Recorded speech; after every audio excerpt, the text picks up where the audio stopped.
नमस्कार साथियों, स्वागत है आपका हमारे यूट्यूब चैनल पर और हम देखते हैं हिंदी नेट सेट अध्ययन। इसमें आज से हम जो है एक इकाई 7 कहानियाँ जो नेट के पाठ्यक्रम में कहानियाँ है वह कहानियाँ प्रारंभ करने वाले हैं। इसके साथ जो इकाई 10 है वह भी प्रारंभ है, वह भी हम पढ़ा रहे हैं और यह भी आज से हमने प्रारंभ किया है। तो इसके साथ जो है हम ये कहानियाँ जो है लाइन टू लाइन पंक्ति दर पंक्ति पढ़ा रहे हैं और पढ़ रहे हैं। यह क्यों लाइन टू लाइन पंक्ति दर पंक्ति पढ़ना आवश्यक है?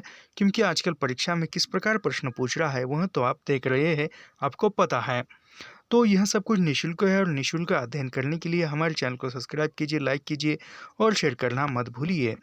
और कमेंट भी कीजिए और अन्य जो लोग हैं, अन्य अभ्यासार्थी जो है उनके पास तक हमारा यह वीडियो भेजिए, हमारे चैनल का लिंक भेजिए, क्योंकि उसका भी विकास हो सके, उनको भी पढ़ाई के लिए साधन की अपूर्तता जो है उसकी पूर्ति भी उनको मिल सकती है। तो यह हम पढ़ा सकते कर दीजिए और यह सब कुछ निःशुल्क है, इसके लिए कोई शुल्क नहीं है। और हाँ, और एक बात मैं बताना भूल ही गया, यह जो मैं पढ़ा रहा हूँ, जहाँ पर इम्पोर्टेंट है, जहाँ पर महत्वपूर्ण है, मैं वहाँ पर कोई अंडरलाइन करूँगा या कोई ऐसा गोल बनाऊँगा, वह आप लिख कर लीजिए तो आपका वह शॉर्ट नोट्स बन जाएगा और परीक्षा के एक थोड़े समय पर वह शॉर्ट नोट्स आपको रिवीजन करने में काम आ सकते हैं। काफ़ी महत्वपूर्ण नोट्स आप खुद ही बना सकते हो। अन्य की शॉर्ट नोट्स पढ़ने की आवश्यकता भी नहीं नहीं है आपको। आप जब भी हम पढ़ाते हैं या कोई भी पढ़ाता है, तो जहाँ पर महत्वपूर्ण आपको लगता है, बताने वाला तो महत्वपूर्ण ही बताता है, लेकिन आपको भी जहाँ-जहाँ पर महत्वपूर्ण लगता है, वहाँ-वहाँ पर आप वह लिख कर लीजिए, नोट करके लीजिए और वह आपके शॉर्ट नोट्स जो है मौलिक बन सकते हैं, अमूल्य नोट्स बन सकते हैं और वही परीक्षा के समय में रिवीजन करने के लिए आपको काफ़ी कारगर साबित हो सकते हैं। खैर छोड़िए, हम पढ़ना प्रारंभ करते हैं।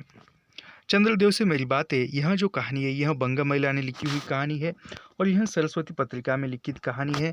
यह कहानी पत्रात्मक शैली में लिखी हुई कहानी है, व्यंग्यात्मक शैली में भी लिखी हुई कहानी है, याद रखिए। खैर हम पढ़ना प्रारंभ करते हैं। भगवान चंद्रदेव आपके भगवान चंद्रदेव आपके कमलवत कोमल चरणों से इस दासी का अनेक बार प्रणाम। आज मैं आपसे चार बातें करने की इच्छा रखती हूँ। क्या मेरे प्रश्न का उत्तर आप प्रदान करेंगे? दीजिए, बड़ी कृपा होगी। देखो, सुनी अनसुनी सी मत कर जाना, अपने बड़प्पन की ओर ध्यान देना। अच्छा कहती हूँ, यानी वह कहती है कि मैं तो दासी हूँ आपकी, आपके चरणों पर सादर प्रणाम करती हूँ और मैं आज 2-4 बातें आपको करना चाहती हूँ। उसका उत्तर, उस पर ध्यान जो है आप अवश्य दीजिए, ऐसा वह भगवान चंद्रदेव को कह रही है। मैं सुनती हूँ आप इस आकाश मंडल में चिरकाल से वास करते हैं। क्या यह बात सत्य है? यदि सत्य है तो मैं अनुमान करती हूँ कि इस सृष्टि के साथ अवश्य ही आपकी भी सृष्टि हुई होगी। यानी ये आप जो चिरकाल से इस धरती पर इस आकाश में विराजमान हो, तो मैं ऐसा मानती हूँ कि इस पृथ्वी के निर्माण के साथ, इस सृष्टि के निर्माण के साथ ही आपकी भी निर्मिति हुई होगी। तो आप तो है काफ़ी बूढ़े हो। तब तो आप ढेर दिन के पुराने बूढ़े कहे जा सकते हैं। आप इतने पुराने हैं तो सही, पर काम सदा से ही क्या और एक ही स्थान में रहते, यानी आप तो काफ़ी बूढ़े हो, काफ़ी पुराने दिनों से वहाँ पर विराजमान हो, सदा अपने काम में लगे रहे हो और एक ही स्थान में काम करते हो। यह क्यों? यानी एक ही स्थान पर काम क्यों करते हो? क्या आपका डिपार्टमेंट महकमे में ट्रांसफ़र बदली होने का नियम नहीं है? यह एक बात याद रखिए, महकमे यानी डिपार्टमेंट, विभाग भी कह सकते हैं हम, और डिपार्टमेंट को भी महकमे कहता है, याद रखिए, पूछा जा सकता है महकमे यानी क्या? तो ऐसा यह वाक्य दिया जाएगा, एक मिनट, यह ऐसा वाक्य दिया जाएगा, क्या आपके डिपार्टमेंट में ट्रांसफ़र बदली होने का नियम नहीं है? तो इसमें उपर्युक्त वाक्य में डिपार्टमेंट का यानी महकमे का अर्थ क्या है, ऐसा पूछा जा सकता है। तो डिपार्टमेंट यानी महकमे और महकमे यानी डिपार्टमेंट, याद रखिए। क्या आपके डिपार्टमेंट में ट्रांसफ़र या बदली होने का नियम नहीं है? क्या आपकी गवर्नमेंट पेंशन भी नहीं देती, यानी आपकी जो गवर्नमेंट है, सरकार है, वह पेंशन भी नहीं देती। बड़े खेद की बात है। यदि आप हमारी न्यायशीलता गवर्नमेंट के किसी विभाग में सर्विस नौकरी करते होते तो आप तक आपकी बहुत कुछ पदोन्नति हो गई होती। यानी वह चंद्रदेव से लेखिका कहती है कि यदि आप हमारे यहाँ धरती पर न्यायशीलता गवर्नमेंट में सर्विस करते, नौकरी करते, तो आपकी पदोन्नति, आपका जो प्रमोशन होता था।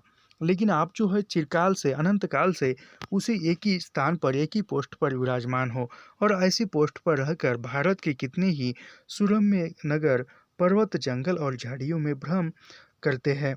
यानी ऐसे ही स्थान पर या ऐसे ही पद पर रहकर आप जंगल, पर्वत, झाड़ियों में भ्रमण करते हैं। अंत में इस वृद्धावस्था में पेंशन प्राप्त कर ऐसे पुनीत और शांति धाम में बैठकर हरिनाम स्मरण करके अपना परलोक बनाते। यह बड़ी भारी भूल हुई। भगवान चंद्रदेव क्षमा कीजिए, क्षमा कीजिए।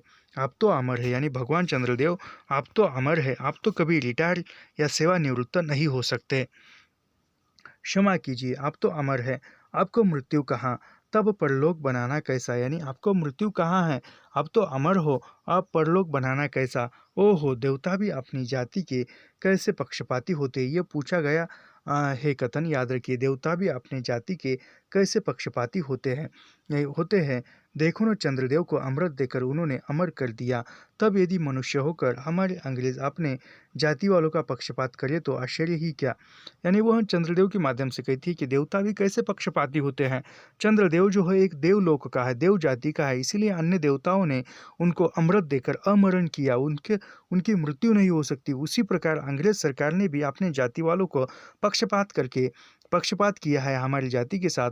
तो उसमें आश्चर्य की बात क्या है, देवलोक में भी पक्षपात होता है तो धरती पर क्यों ना हो। यानी यह एक अंग्रेजी सरकार जो है अपने लोगों पर यानी अंग्रेज सरकार अंग्रेजी लोगों को ही नौकरी दे रहा है, अंग्रेजी लोगों को ही रोजगार का साधन देता है। जो भी अच्छी वर्तणूक है वह अंग्रेजों के साथ करता है अंग्रेज सरकार, तो वह अंग्रेज सरकार पर व्यंग करती है। तो देवलोक में पक्षपात चलता है। क्यों चलता है? क्योंकि देवता भी अपनी जाति के कैसे पक्षपाती होते हैं। देखो न, चंद्रदेव को अमृत देकर उन्होंने अमर कर दिया। यानी वह चंद्रदेव को ही, यानी चंद्र को ही उसने अमृत दिया और अमर कर दिया, अन्य को, मनुष्य को नहीं दिया। तो मनुष्य एक देवलोक में ही, देव जो है वह अपने आप में भेदभाव करते हैं मनुष्य और देव में, तो वह मनुष्य होकर मनुष्य के साथ भेदभाव क्यों न करे। अच्छा, यदि आपको अंग्रेज जाति की सेवा करना स्वीकार हो तो एक एप्लीकेशन, निवेदन पत्र हमारे आधुनिक भारत प्रभु लॉर्ड कर्जन के पास भेज देवे। यानी वह कहती है कि यदि आपको अंग्रेजों की जाति की सेवा करना स्वीकार है तो एक एप्लीकेशन जो है हमारे लॉर्ड कर्जन प्रभु, आधुनिक भारत के प्रभु, यानी लॉर्ड कर्जन को क्या कहा गया है, आधुनिक भारत के प्रभु कहा गया है। याद रखिए, आधुनिक भारत के प्रभु लॉर्ड कर्जन के पास एक आवेदन दीजिए, तब आप जो है भारत में आकर या धरती पर आकर सेवा दे सकते हो।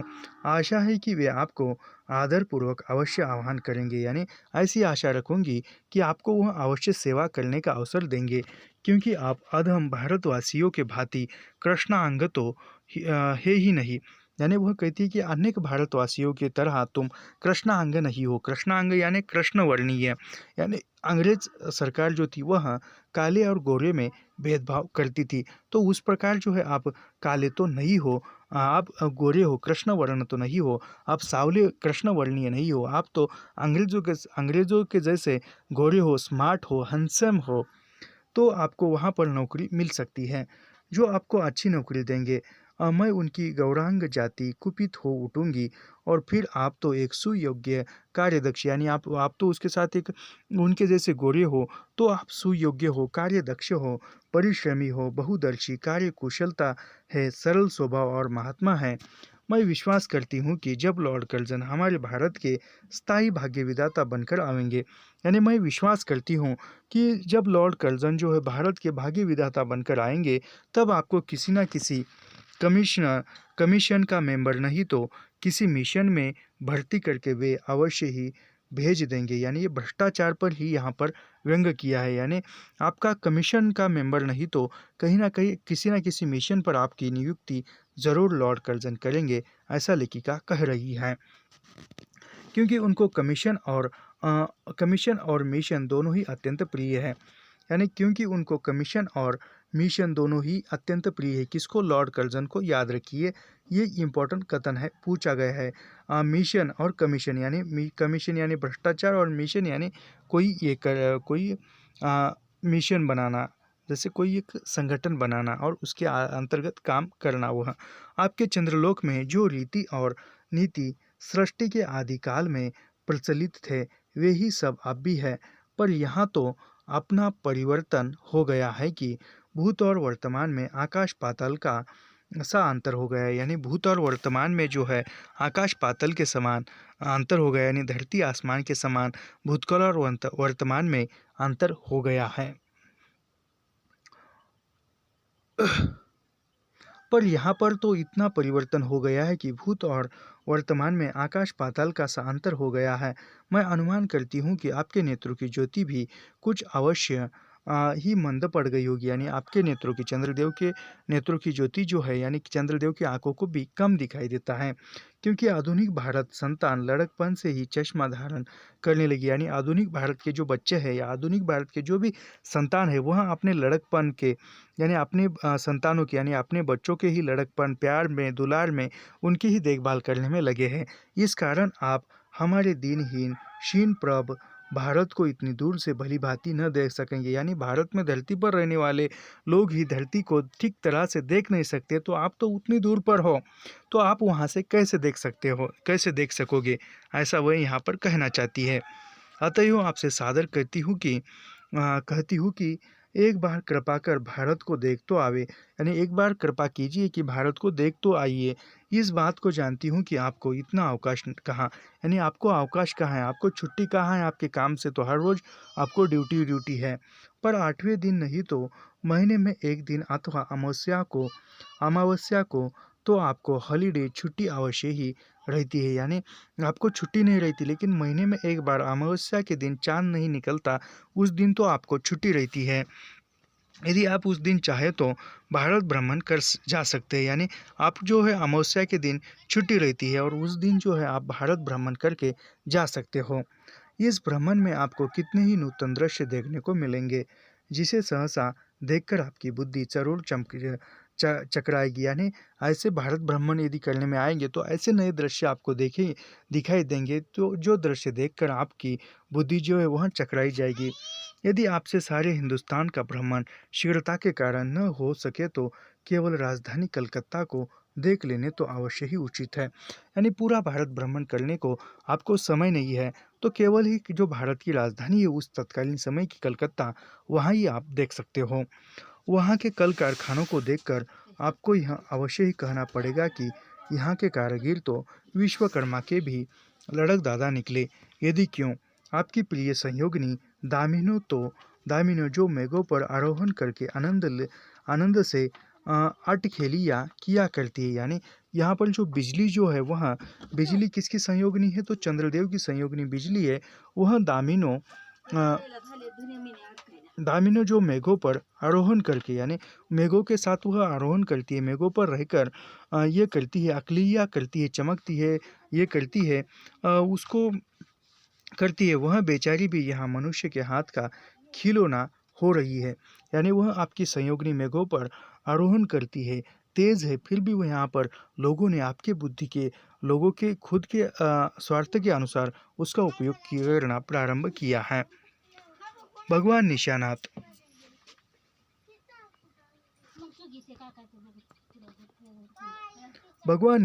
जिस समय आप अपनी निर्मल चंद्रिका को बटोर मेघमाला अथवा पर्वतों की ओट से सिंधु के गोद में जा सकते हैं, उस समय यदि नीरदवासी विश्वमोहिनी सौदामिनी अपनी उज्जवल मूर्ति से आलोक प्रदान कर रात को दिन बना देती है, आपके पर देवलोक में जितने देवता हैं उनके वाहन भी है, यानी आपके परलोक में, देवलोक में जितने देवता हैं उनके अलग अलग वाहन हैं। किसी का गज, किसी का हंस, किसी का बैल। यानी बैल जो है नंदी होता है और वह नंदी महादेव जी का वाहन है। हंस सरस्वती का वाहन है। गज यानी हाथी किस देवता का वाहन है हाथी? हाथी मेरे ख्याल से मुझे भी याद नहीं आ रहा, कुबेर का जो था ये, ऐसा कुछ तो है। किसी का चूहा यानी गणपति का जो है वह चूहावान है। पर यहाँ तो सारा बोझ आपकी चपला और अग्निदेव के माथे मड़ा है। यानी यहाँ पर जो है सभी का जो वाहन है वह अग्निदेव और आपके ही माथे मड़ा हुआ है। क्या ब्राह्मण, क्या क्षत्रिय, क्या वैश्य, क्या शूद्र, क्या चांडाल, सभी के रथों का वाहन वही हो रही है। यानी यहाँ पर अग्निदेव यानी जो मोटार जो है वही सभी के, शूद्र हो, ब्राह्मण हो, क्षत्रिय हो, वैश्य हो, चांडाल हो, सभी के रथों का वाहन वही जो है मोटार हो रही है। हमारे श्वेतांग महाप्रभु गण को जहाँ पर कुछ कठिनाई का सामना करना पड़, झट उन्होंने इलेक्ट्रिसिटी बिजली को लापता बस कठिन से कठिन कार्य सहज में संपादन कर लेते हैं। और हमारे यहाँ के उच्च शिक्षा प्राप्त युवक काठ के पुतलों की भांति मुंह ताकते रह जाते हैं। यानी उन्होंने कारखाने को जो बिजली के आधार पर या यंत्रों के आधार पर काम किया है, कठिन काम किया है, और उसके आधार पर जो अनेक शिक्षा प्राप्त युवक जो है वह बेरोजगार हो रहे हैं। जिस योमवासिनी विद्युत देवी को स्पर्श तक करने का किसी व्यक्ति का साहस नहीं हो सकता, वही आज पराए घर में अश्लीलता नारियों की भांति ऐसे दबाव में पड़ी है कि वह चू तक नहीं कर सकती।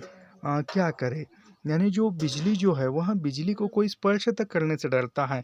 बिजली कितनी तेज होती है, किसी ने बिजली का झटका खाया है, थोड़ा सा हल्का सा भी बिजली का झटका बहुत ये होता है।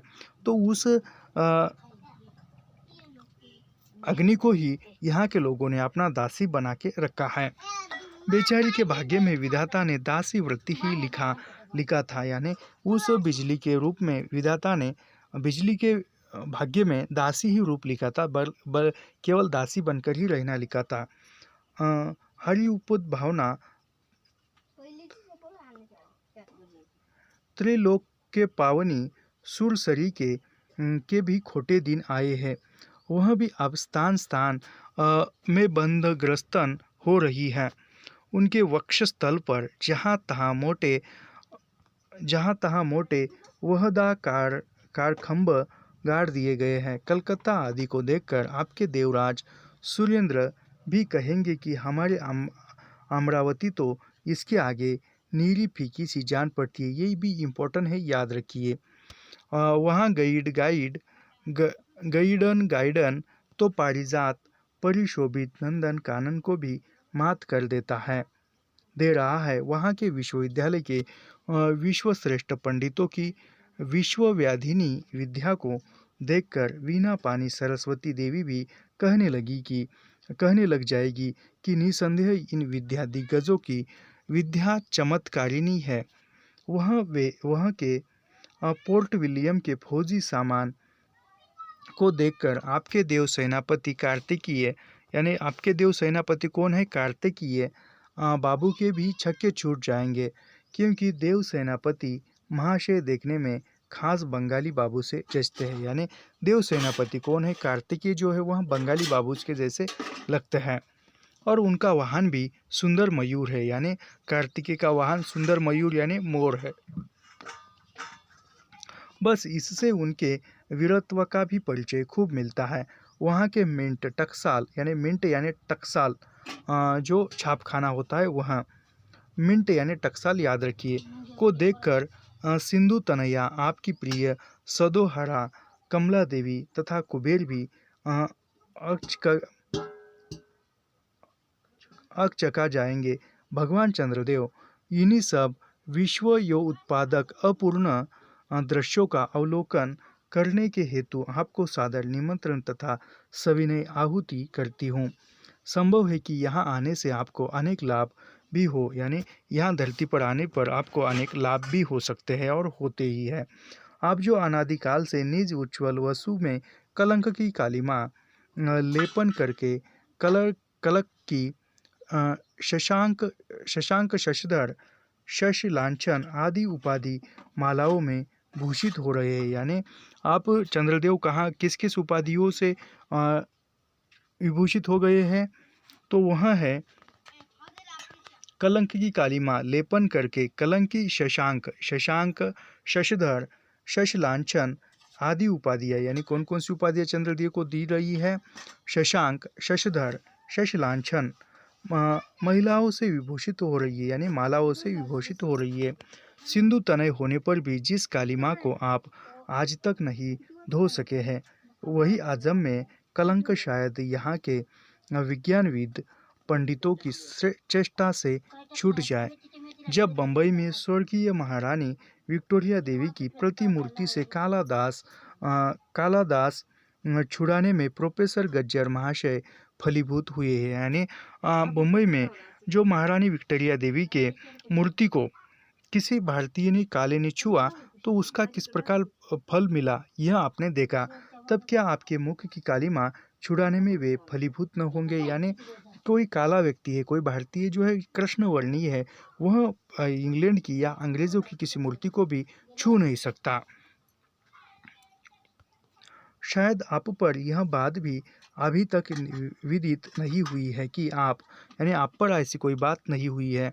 आप और आपके स्वामी सूर्य भगवान पर जब हमारे भूमंडल की छाया पड़ती है तभी आप लोगों पर ग्रहण लगता है। यानी आप हमारे भूमंडल की यानी पृथ्वी की छाया सूर्य पर या चंद्र पर पड़ती है तभी आपको ग्रहण लगता है। पर आपको तो अब तक वही पुराना विश्वास बना हुआ है कि जब कुटिल ग्रह राहु आपको निकल जाता है तभी ग्रहण होता है। यानी आपको ऐसा लगता है कि जब राहु ग्रह का ये होता है तभी आपको ग्रहण लगता है, यानी वास्तव में ऐसा नहीं होता। पर ऐसा होता विश्वास करना आप लोगों की भारी भूल है। अंतः हे देव, मैं विनय करती हूँ कि आप अपने हृदय से इस भ्रम को जड़ से उखाड़ कर फेंक दे। यानी आप जो है इस भ्रम को जड़ से उखाड़ दे कि राहु या केतु के आने से ग्रहण लगता है, ऐसा नहीं है। जब ये ग्रहण लगने की जो विधि है वह विधि हमने जियोग्राफी में या भूगोल में पढ़ी है, वह किस प्रकार होती है। यहाँ पर खुली जगह कहाँ पर है?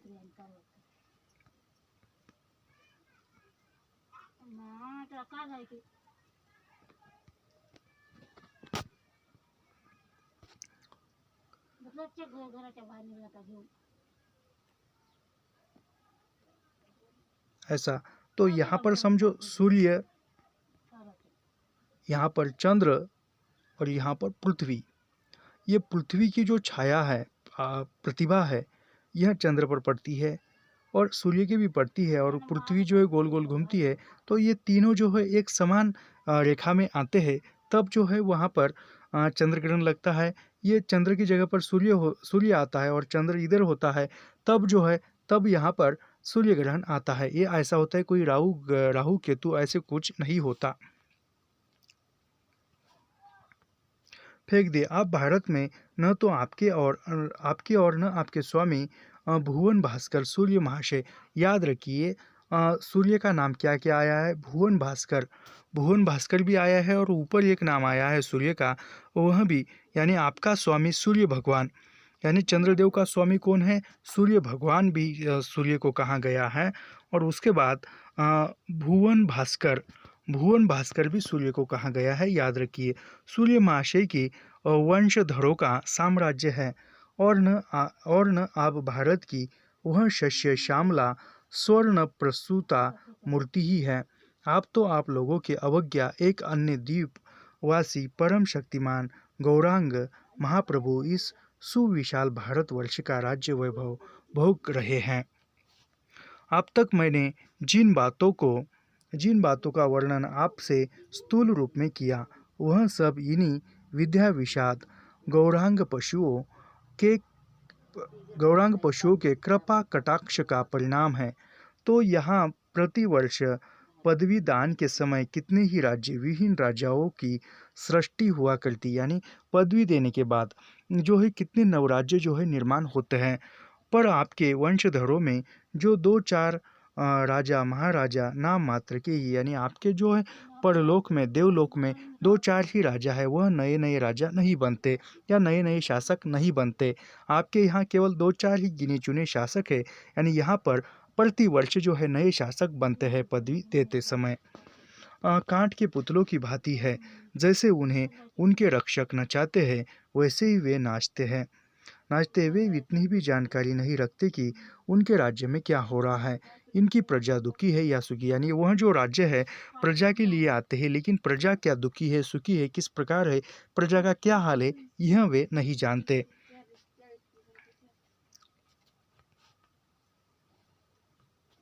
यदि आप कभी भारत भ्रमण करने को आए तो अपने फैमिली डॉक्टर धनतरी महाशय को और देवताओं के चीफ जस्टिस चित्रगुप्त जी को साथ अवश्य ले आए। यानी आप चंद्रदेव को वह लेखिका कह रही कि आप यदि भारत भ्रमण करने के लिए आते हैं तो आपके फैमिली डॉक्टर, यानी चंद्रदेव के फैमिली डॉक्टर कौन है, तो धनतरी महाशय जो धन के देवता हैं, और वह आपके चीफ जस्टिस चित्रगुप्त को साथ अवश्य लाए। आशा है कि धनतरी महाशय यहाँ के डॉक्टरों के सन्निकट चिकित्सा संबंधी बहुत कुछ शिक्षा लाभ कर सकेंगे। यदि प्लेग, महाराज ईश्वर न करे, यानी यदि प्लेग जैसी बीमारी आए आपके चंद्रलोक या देवलोक में घुस पड़े तो वहाँ से उनको निकालना कुछ सहज बात न होगी।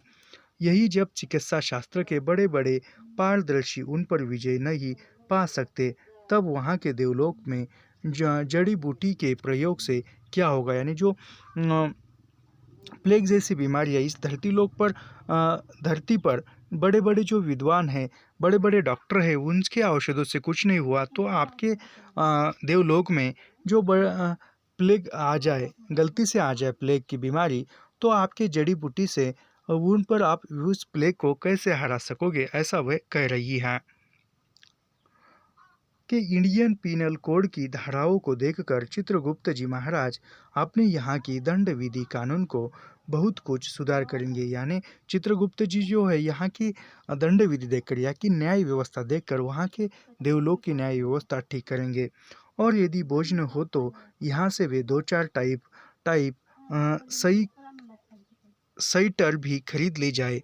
जब प्लेग महाराज के अपार अनुग्रह से उनके ऑफिस में कार्य की अधिकता होवे, तब उससे अपनी उनकी राइटर्स के काम में बहुत ही सुविधा और सहायता पहुंचेगी। वे लोगों को दिन का काम 2 घंटे में कर डालेंगे। यानी जो राइटर है, जो राइट टाइप मशीनें हैं वहाँ। अच्छा, अब मैं आपसे विदा लेती हूँ। मैंने तो आपसे इतनी बातें कही, पर खेद है आपने उनसे अनुकूल या प्रतिकूल एक बात का भी उत्तर दिया। यानी मैंने आपसे इतने सारे सवाल किए, इतने सारी बात की, आपके अनुकूल लगता है उनमें से एक बात का भी आप उत्तर दे तो। परंतु आपके इस मौनावलंब को मैं स्वीकार का सूचक समझती हूँ। अच्छा, तो मेरी प्रार्थना को कबूल करके एक दफ़ा यहाँ आइएगा ज़रूर। एक बंग महिला। यानी ये पत्रात्मक शैली थी, और वह मैंने जो अनुरोध किया है, मैंने जो प्रार्थना की है वह कबूल कीजिए और एक बार आप भारत भ्रमण करके जाइए, ऐसा वहाँ पर अंत में बंगमला कहती है। और यहाँ पर जो है कहानी समाप्त होती है। इसके बाद की कहानी है दुलई वाली, जो 1907 में प्रकाशित होती है। यह कहानी हम बाद में देखेंगे, यानी कल देखेंगे। तो यह कहानी आपको कैसी लगी, ऐसे ही हमें पढ़ाना चाहिए या न पढ़ाना चाहिए, हमें बताइए। आपका कमेंट ही हमारा हौसला बढ़ाता है, आपकी सफलता ही हमारी सफलता है। यह सब कुछ हम निःशुल्क बढ़ाते हैं। केवल आपको लाइक करना, सब्सक्राइब करना, शेयर करना, यही आपका शुल्क है, और वह आप दे रहे हो, इसलिए हम आपका तहे दिल से शुक्रिया अदा करते हैं। हमारे चैनल से जुड़ने के लिए आप सबका फिर से धन्यवाद। और यह सब कुछ निःशुल्क है, और नए लोगों को जोड़िए, नए लोगों को पहुंचाइए, क्योंकि सबका साथ सबका विकास हो जाएगा और सभी एक साथ सफलता प्राप्त कर सकेंगे। तो यहाँ पर हम रुकते हैं। धन्यवाद।